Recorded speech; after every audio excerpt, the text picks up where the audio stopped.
Greetings and bienvenue, Midnight Crew. Thank you for returning to this broadcast, and welcome to new viewers joining us for the first time. If you like a video, then feel free to subscribe. Scariest thing that ever happened to you. /x/. What's the scariest thing that ever happened to you? Mine isn't exactly paranormal, but it terrified the hell out of me. Deer hunting on grandparents' land in northeast Texas in 2005. Walking through pretty dense woods to get to my tree stand that overlooks a meadow. Walking in between trees, when suddenly a loud thump from the tree I am walking around. There is an arrow in the tree right next to me. Move around to the opposite side of the tree for cover. Hear a short, muffled laugh. I freak out. Draw my pistol because rifle scopes are useless in woods like this. Stay behind the tree, sweating bullets. Don't hear anything other than my heartbeat pounding in my ears. Wait a few very long, tense minutes, listening. Still nothing. Work up courage to go find this asshole that shot at me. Carefully walking through the woods. I checked the area pretty well. Found nothing. No footprints, no disturbances in vegetation. Nothing and no one. I realize how close this dude had to be to shoot at me in these woods. Try to pull the arrow from the tree, but the arrowhead is buried in pretty deep. End up unscrewing the shaft from the arrowhead, then proceeded to get the hell out of there. Absolutely the most terror I have ever felt in my life. Make it back to my grandparents' house. Smoke a cigarette and think hopelessly how close I came to dying. Whoever it was good enough to sneak up on me, shoot at me, and get away without leaving tracks. I started bow hunting the next season. In 2003, I moved to a town called Guelph. My mother and I didn't see eye to eye on the subject of me not working while in high school, so she kicked my ass to the curb, and I moved in with my dad. Shortly after arriving in Guelph, my dad and I moved to a new apartment so that I could have my own room. In return for this, he tasked me with finding and attending a school. I was psyched at being treated like an adult. The first night in our new place, I was restless. It had been a particularly hot day, and the night was muggy to the point where your clothes would just stick to your skin. I was trying my best to sleep, but it just wasn't going to happen. I decided to go for a late-night stroll and gathered my things. We had a little table next to the door where we kept our keys, but for some reason my keys weren't there. The apartment was fairly bare at this time, as prior to my arrival my dad hadn't really accumulated much in terms of furniture. So when I glanced around the almost empty living room, I saw my keys in the northeast corner. I grabbed them and went for a walk. The walk itself was uneventful. Saw some stores that might be useful to know about, and just got a better feel for the neighborhood. When I walked in the door, my old man was sitting in the kitchen. He jumped up and yelled, "Why are you throwing my keys across the room in the middle of the night?" I had no idea what he was talking about. I tried to explain about my keys as well, but he was pissed. He stormed back to bed, warning me not to fuck around or else you'll lay around. Thanks, Dad. On my way to bed, I looked at the corner where my keys had been, and I noticed that his keys were imprinted in the wall. I'm not sure what kind of force that would take, but I'm fairly sure that at the time, I was not capable of it. I went back to bed, and even though I was very tired, I barely slept. This was the first of many events that took place in our little apartment in Guelph. After about a month of being in the apartment, my dad and I had collected a respectable amount of furniture from the curb of houses whose occupants were either evicted or just up and left. Guelph is a college town, so there are a lot of students that vacate a property and leave almost all their shit. Strange concept to me, but fortuitous at the time. We collected almost everything we could want, but we bought beds. Seriously, we were poor, but we weren't about to sleep on body fluid-stained mattresses. My dad got himself a big queen bed with a headboard, etc., and I ended up with a bunk bed in case my brother visited. The bottom bunk folded up into a couch, so I was happy anyways. One day, while I was maxing and relaxing on my badass couch, I heard a slam in the living room. I was alone at home, so it scared the shit out of me. I ran out to see what had happened and found the TV on the floor. It had been resting on milk crates, so I dismissed it for having just been unstable. I picked it up and set it back on the crates. I went back to my room and laid back down. I dozed off, but was woken to yet another slam. This one was much louder, and again I nearly shit myself. I went back to the living room figuring the TV had fallen again, but I found it in pieces in the northeast corner. The wall had been damaged badly, and I didn't know what to do. I went to my room, locked the door, and waited for my dad to come home. When he got in, he flipped and accused me of throwing the TV at the wall. He knew full well that such things were far out of character for me, so when I tried to explain what happened, he listened this time around. We both agreed that someone, for some reason, was coming into the apartment to screw with us, so we agreed to keep the door locked at all times. We cleaned up together, had dinner, and went to bed. That night I had dreams of an elderly woman who was wearing a yellow sundress. She was short, thin, and looked to be incredibly frail. Her face is what bothered me most, though. Her eyes were sunken and cold. Her skin had been cut up and jagged scars were left behind. Her mouth was just a black pit. She stood in my dream, in the northeast corner of our living room. She shrieked, and I woke up with a startle. I was sweating all over but felt incredibly cold despite it being a summer night. The summer passed, and I had no more incidents in the apartment aside from my keys moving to that corner. It now scared the hell out of me, so I found a stick on one of my walks and kept it inside to retrieve my keys with. I know that it sounds absurd, but that's what I did. Come September, I was enrolled in a nearby high school. My first class was biology, which in itself is unremarkable, but it's where I met my best friend, Rob. Rob and I became fast friends, and we were inseparable. Rob had quite a few other friends as well, and introduced me so that we would all get to know one another. Before long, I had a circle of friends that I thought were just dandy. One day after school, I brought Rob to my place and introduced him to my dad. We played S&E's games, that's all I had at the time, and Dad ordered us some pizza. We had a wicked night. As things were winding down for the night, I went into my room to grab something that I can't recall to give to Rob. My dad had already gone to bed and told us to keep things quiet. As I was searching for whatever it was, I heard Rob talking to someone. I thought maybe he pulled out his phone to tell his parents that he would be home soon. When I came out into the living room, he asked me, "Dude, what is wrong with your grandmother? She walked out of your dad's room, stares at me, and then goes back in. She looked pretty messed up." My heart sank. My grandparents are dead. We rushed into my dad's room and found him already sitting up. He was staring at the wall that separated his room and the living room. "Dad, I'm so sorry if we woke you up. We just had a bit of a fright, that's all."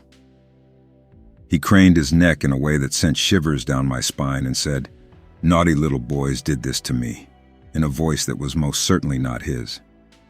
I started to cry and Rob dragged me out of the apartment. I don't remember just how we got there, but Rob brought us to his place. I was hysterical. When Rob and his parents finally calmed me down, the two of us went to his room. His parents called 911 to check on my dad as I was repetitively telling them that she is going to hurt him. I wouldn't say who she was, but Rob knew, and asked his parents to oblige me. While Rob's parents were dealing with all of that, I asked him who he had seen in the apartment. Some old woman in a yellow dress. I tore out of his place with the speed that only someone filled with desperation can achieve.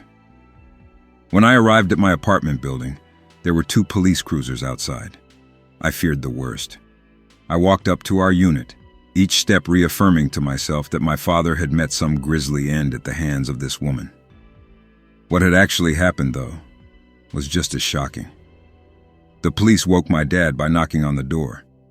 He had no recollection of any of this happening, and I got an earful from him and the 2 attending officers. I was in utter disbelief. The day after all of this happened, Rob and I were, as he put it, shit-baked. I didn't want to stay in that apartment anymore, and he didn't want to visit, which made it doubly unpleasant. His parents didn't want me to visit him either, as I had apparently earned myself the title of boy who cried ghost wolf.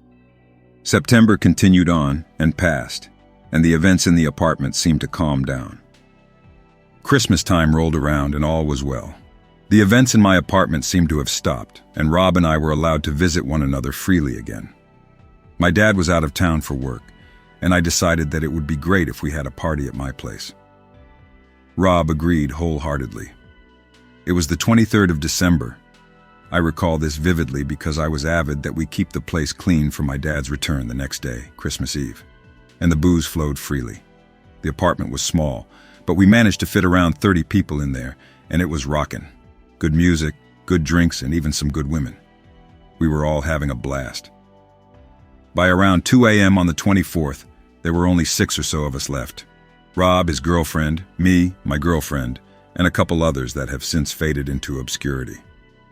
We were all sitting around the coffee table in the living room smoking a joint when Rob's girl excused herself to go to the bathroom. She walked towards it and the door slammed. We all jumped a little. "Wow, what an asshole. Open the door, guy." I asked her who was in the bathroom, but she said it was dark in there and couldn't see who it was that slammed the door. I walked over and called out something along the lines of, "Hey buddy, open up. This isn't a hotel." Rob was now at my side because he was always up for beating up someone that wronged one of our group. He was a little less kind than I was. "Open the fucking door or I'll kill." Banging and pounding and knocking and slamming. Whoever was on the other side of that door was screwed. The racket was unbelievable and I was fed up. I nodded to Rob, and without a word, he counted. 1, 2, 3. We both hit the door at the same time, but it didn't budge. Instead, the shrieking began. I don't know how to describe the noise we heard, but the best I can do is that it was a mix between a wounded cougar and an enraged woman. Rob and I looked at one another. He was as pale as he could be, and I'm sure I was as well. Every bit of blood ran out of my face, and I felt a horrid lump in my stomach. The pounding on the door and the shrieking continued, but somehow I managed to muster the courage to do this. "Rob, 1, 2, 3. We both slammed the door again, and this time we both went through it. And then it stopped. No more pounding, no more screaming, no one in the bathroom. Lights on. We scrambled to our feet and looked at the girls. They were horrified and had gone as pale as we already were. The lot of us grabbed what we could of our things, and we left. We left that apartment and we ran. I never returned there. My dad returned from working in another city, called Rob's place, and gave me shit for the state I had left the apartment in, and I told him I didn't care because I was never going back. I explained what happened, and he didn't believe a word of it. I told him that if we weren't going to get a new place, I'd live with Rob and his parents. We got a new place a few weeks later. My dad was pissed about having to do the moving out of the apartment all alone, so I had to move all the stuff into our new place alone. He even saved enough to get me a computer for Christmas, God bless him, and gave it to me when we moved. A year or so later, I decided that maybe I could rationally think about what happened in the apartment, and I decided to Google the address. I was linked back and forth until I finally came across something significant, which was an article written about the building. Woman, 79, brutally murdered in her apartment. I will never go there again. So I moved to a small town from a big city when I was 5 and have been in the town ever since. When I was young, it was still really small and not much developed, especially to the extent it is now. I was about 9 or 10. I lived a block away from my friends. Behind my friend's house was a huge forest. Her backyard was at the edge of the forest. We used to go play there all the time. One time, I went in with her and our other friend. We went exploring a lot deeper than we usually did. We came across a creepy abandoned house. It looked like it was built in the early 1900s. There was a super bad smell and really bad air about it. We saw a pair of red eyes come from a doghouse in the front. Growling and screaming were coming from inside the house. We noped out of there.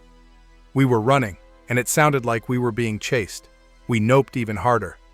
My friend tripped in a boggy area. I ran back quickly and picked him up. We ran to my friend's house, pretty much dragging our friend. We got to the house safe. My friend was pretty beat up and twisted his ankle, but he was okay otherwise. I have no idea what was in that house. Never ever went that deep into the woods again.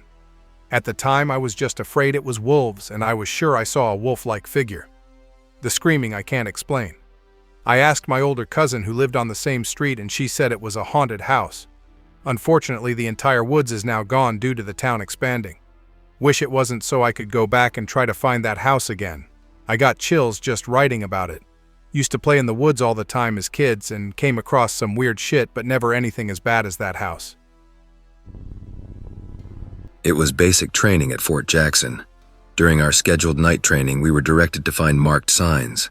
So the group I was assigned had the brilliant idea to split up to cover more ground. So we did because it was below 40, and we just wanted to go to bed. So as I'm walking through this pre-confined and predetermined area, when I lose sight of literally everyone and the drill sergeants, I just happened to walk past the cordoned-off area. I kept hearing cracking noises and was hoping there was someone near me, but to my discouragement, nobody was near me. In fact, I couldn't hear any voices or see anybody's light. Suddenly, I see a light and I'm thinking, it might be someone else who wandered off the predetermined path. So I shouted out at him or her, no answer. I did it again and again with no answer. Soon I started to approach the source, and the closer I got, the more I started to feel more and more uneasy, and a sense of dread overcame me. When the mysterious light came into my view, I saw what I can only describe as an apparition. It was a female from what I could tell. With her lower half missing, she seemed to float there. No pupils or iris, mouth open and bloodstream near her eyes, at least from what I saw, still wearing her Army combat uniform. Fear would have told me to run back, and thankfully they didn't give us ammo for our M16s unless we were on the range, because I would have shot at her. But curiosity got a hold of me, and as I got closer she disappeared. Freaked out, I just did a 180 and started speed walking the other way, hoping to find anybody. Later in our training, I got the balls to ask my drill sergeant if anybody had died at Fort Jackson. I only asked this during Blue Phase, and this was during Fire Guard. He told me that 2 cycles ago a girl took her own life, at a different company, not the one I was assigned to. During the middle of the night, a female went into the bathroom. The Fire Guard assigned thought nothing of it. Unknown to the 2 of them, she was carrying her pill bottle with her that she got from the troop medical clinic. It was only when she didn't come out for more than 30 minutes did they realize something wasn't right. The 2 fire guards found her body in one of the stalls with a pill bottle in hand. Pupils fully dilated, wasn't breathing, and no pulse. Apparently she was having trouble with her platoon, who kept ragging on her, which tore at her self-confidence, compounded with the fact that she was in a high-stress environment, and she hid the fact that she had mental issues too. If there was anything I will remember about basic training, it's pretty much that. Not the punishments, the push-ups, the PT, rifle training, or anything else. It's that ghost. Sounds a little like my Marine Combat Training, MCT, experience in Camp Lejeune, North Carolina. There is a sub-camp called Camp Devil Dog within Lejeune where we did tactics training. I was the rover on fire watch one night and was pretty bored. I happened to pass by the head bathroom when I noticed the door was cracked open. I thought nothing of it and moved on. No sooner when I was 10 paces away from there, I heard a pop, an M16 being fired, and it came from the head. One of my combat instructors came running out of his tent with his sidearm drawn out and tossed me a mag of 5 rounds, and I pulled the charging handle back and was ready to go. We buddy rushed towards the head and proceeded to clear it out. We cleared the fatal front and the overhead and went to the stalls. Every single one of them was empty, removing the mag and the round in the chamber. I asked what had happened. 6 months ago, a Marine was getting messed with by everyone in his platoon and had major problems back home. After the rifle range, he saved 1 round, racked it into his weapon, and offed himself. I was pissing in a bottle every night since then while I was out there. Was the ground too low class for you, Princess? I have always lived in the same coastal town. I grew up half in the ocean, always swimming, in the UK and the South. At 14 years old, I was a pretty well-trained swimmer, and I did a little kids' Coast Guard course and everything. I was doing the Christmas swim, freezing cold 21st of December, pier to pier. I was swimming at the front next to my mum's friend and some other women and an older guy. Suddenly, I swam headfirst into something rock hard. I smashed my face and totally bumped into something. It felt like a corpse. I swear it was a man's body. I thought it was another swimmer at first. I really messed myself up. Some people stopped. My mum's friend grabbed me and supported me. I had a nosebleed, and I wasn't moving, like I got hit by a car or something. I really smashed my head and my hand into something. I got pulled out of the water, talking about swimming into somebody. We had to have a paramedic out to the beach, and I was taken to the hospital. While waiting for them, half conscious on the beach, I heard the 3 people taking care of me talking about what happened. I apparently swam into nothing at all. My mum's friend said I did act like I smashed into something, but I didn't. I just stopped very suddenly. The only proof I have that I went into something later on is that my index finger was fractured. My hand appeared like I'd punched something, which I did. It was unexplainable, and it put me off the ocean for a long time. The first ever and hopefully last creepy thing that happened to me. I must have been around 8 years old.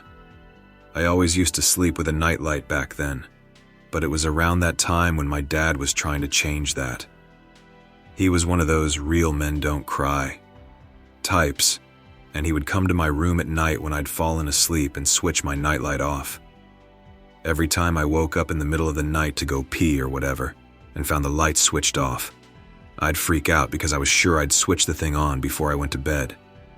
Now, I was a pretty proud little bastard back then, and one night, after waking up to find the light switched off and going to grab a glass of water, I thought I'd just leave it like that, because I was a man. Maybe my dad was right. Maybe I shouldn't need a damn nightlight to sleep. Big mistake. Also, due to my parents' apartment layout, if I left my bedroom door open, I could see all the way to the living room, and more specifically, I could stare straight at our TV set. Mandatory red LED at the bottom of the CRT screen and all. Back to the night in question. So, I drink my water and go back to bed. I get all comfy under my blankets and start falling asleep. Not 5 minutes later, just as I was about to drift off, I hear a scratching sound coming from the hallway leading to the living room. Naturally, I immediately spring upright and look to the direction of the sound. The entire house is pitch black, only light coming from a dim street lamp outside my bedroom window, and all I can make out is the little red LED at the bottom of our TV. I stay still for a few moments, listening, staring in the dark. Nothing. No sound, no movement. Until, just as I'm about to lay back down on my bed, the red LED vanishes. Not as if it went off, but like something had walked past it. I try to think that I might have imagined it, or that maybe the power went off for a brief moment. It happens again. And this time I know that there's someone, something, there, because the little red LED doesn't disappear completely. I can see it through what seems to be hair. From then on, it all happened incredibly fast. I don't even get a chance to shit my pants before what follows. I hear footsteps. Paws, to be exact. It's like a dog that's starting to pick up speed, running down the hallway straight at me. Keep in mind that as all this happens, I'm fully awake and I can't see shit. Plus, we didn't have a dog or a cat back then, and the street lamp outside is at such an angle where the light just barely hits my chest. So whatever that damn thing is, it starts running towards me and I can hear it breathing heavily. Next thing I know, it lands on my feet. I'm covered in my blankets and so I can't feel it to know if it's got fur or whatever. But that was heavy. Naturally, I close my eyes and scream, "Moom," like a little spurg. And that's pretty much it. Next time I opened my eyes, the hallway light was on, and my mom was coming to see what had happened. The thing was nowhere to be seen. I never found out what it was, and I usually don't even talk about it because it gives me the chills. I'm 32 now, and let me tell you, I've never slept without a nightlight since. Nowadays, it's not even a subtle one. It's my desk lamp. Explaining all this to my girlfriends through the years has been a real problem. I was 14. I was good friends with this kid who lived down the street. I spent the night at his house all the time. Eventually, he started getting into what he described as white magic. I don't really know what that means or what it involves, but I didn't think much of it. He said he tried it, and his house had had some strange happenings. We started taking pictures of his room. There were orbs everywhere. I went to his house. He was outside with his dog. I went inside to use the bathroom. The door handle started shaking violently, stopping, then happening again. I mustered the courage to walk out, and there was nothing there. I heard him come inside. WTF.PNG. It was getting late, so we went to bed. He also told me the day before that he was hearing strange slamming against his garage ceiling. His bed happened to be located on top of the garage. Of course, I had to sleep on the floor. Multiple times throughout the night, I heard a pounding on the ceiling, which happened to be beneath my head. I also woke up 3 different times that night to feel a cool breeze against my ear and running down my neck, along with a whispering saying something along the lines of, "Just quit." I never spent the night there again. You probably won't believe this, but here goes. 10-ish years ago, I worked as a diesel locomotive driver for Amtrak in the rural Midwest. It was the middle of winter during a snowstorm at night. I was driving a P-42DC carrying a late-night 10-car set to the final stop on the route. The last stop was a fairly densely populated town, but on the way there was a very deep and thick forest. The locomotive was at the rear of the train, remotely controlled via a small cab at the front of the leading passenger cars, a common practice. There were barely any passengers on the train at all, maybe 2 or 3 dozen on the whole consist. The only associates were me and the conductor, who happened to be pathetically and hilariously obese.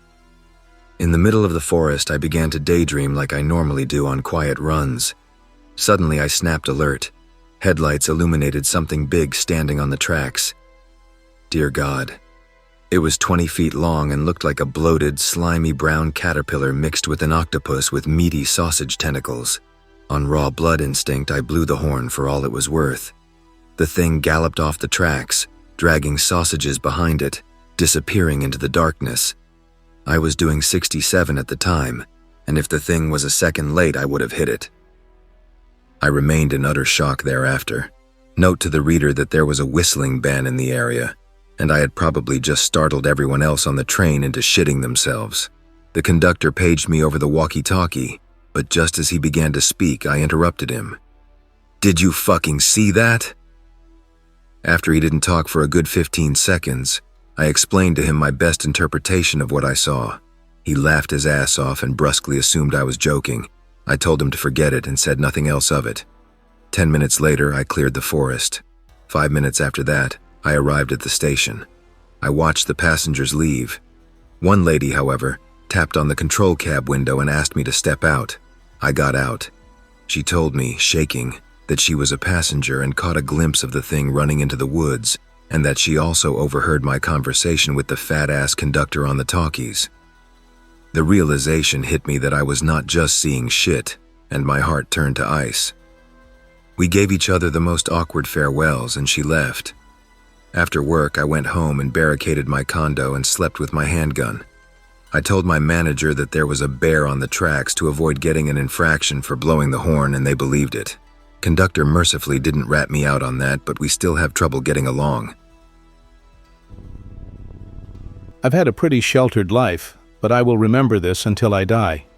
Be 13-year-old me. I lived in a pretty isolated part of rural Alabama. I never went to sleep early. I would always go outside and run in the woods and in our fields. The main road was about 40 yards in front of our house. Across this road was a fairly old blue house in which no one lived. A dirt road stretched from the main road back about 200 yards into fruit bushes. The blue house was on the left of this on a little plateau.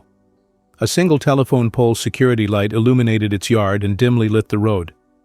Anyway, most nights I would just walk back and forth on 100 yards of the road parallel to our houses, listening to music and watching the sky. I did this every night, probably literally 1,000 times. It was always fun and relaxing. One night, it was quite late, and I had no idea what time it was. I was pacing very relaxed, and out of nowhere, chills rocked my whole body.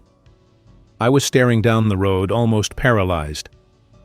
I noticed something in my peripheral vision in the road obviously contrasting with the security light. I looked to see. There was a humanoid figure of pure black in the dirt road, standing plainly in the light from the telephone pole. It literally looked like a rough human figure made of pure, dark nothingness. Less than a second after I looked at it, I don't really know what to call how it moved, just blurred into the woods opposite the blue house, audibly disturbing the trees. I couldn't even breathe, but I tried to make it back to my house. I remember laying in my parents' room but being unable to sleep. It was more than a month before I went back outside the house at night. I have never really talked about it. It is still so surreal. I tried to convince myself I didn't see it. I still try to believe it was something innocuous, even though I never saw anything like that any other time I walked out there. Things like that just aren't supposed to exist. You aren't supposed to see such things. My house was built in the early 1920s. I'm sure many people died here before my family and I moved in around 2004. My father has always been an avid believer in spirits and has had several encounters throughout his life. He didn't tell me until a couple years after we moved in. As a child, I scare easily, but something was always off about this house. It has a sad, dark kind of energy to it. My father never felt at ease here. Anyway, be me, about 13 at the time I was heading off to go to bed. I was turning off all the lights in the living room. As soon as I turned the last one out and it was pitch black, save for a small amount of light coming in from the hall, I turned around to walk out. I couldn't take a step forward as there was something standing right behind me. I couldn't see it too well. I felt it more than anything. It was shorter than me. It was pitch black, and the outline was very blurry. I was paralyzed for a split second. It disappeared all at once. I noped out of there as quickly as I could. I told my dad the next day. He asked if it was short. I answered yes and asked him how he knew. He had seen something similar. He told me this was probably a harmless spirit, nothing to be afraid of. I forgot about the whole thing and went on about my life. Nothing happened for a while. My father died a few years later when I was 17 in this same house. The activity worsened after this. It has escalated to things being thrown across the room out of nowhere at least once a month. Weird shit comes up in pictures I take. A friend staying the night who knew nothing about my belief that this house may be haunted, or this short apparition I had seen several years ago, tells me they woke up in my room and saw a disfigured-looking little girl in the doorway. My father had mentioned seeing something like this shortly before his death, but he was deteriorating mentally at this point, and I didn't take him seriously until I heard this a few months later. Still have to live here. I never stay here alone.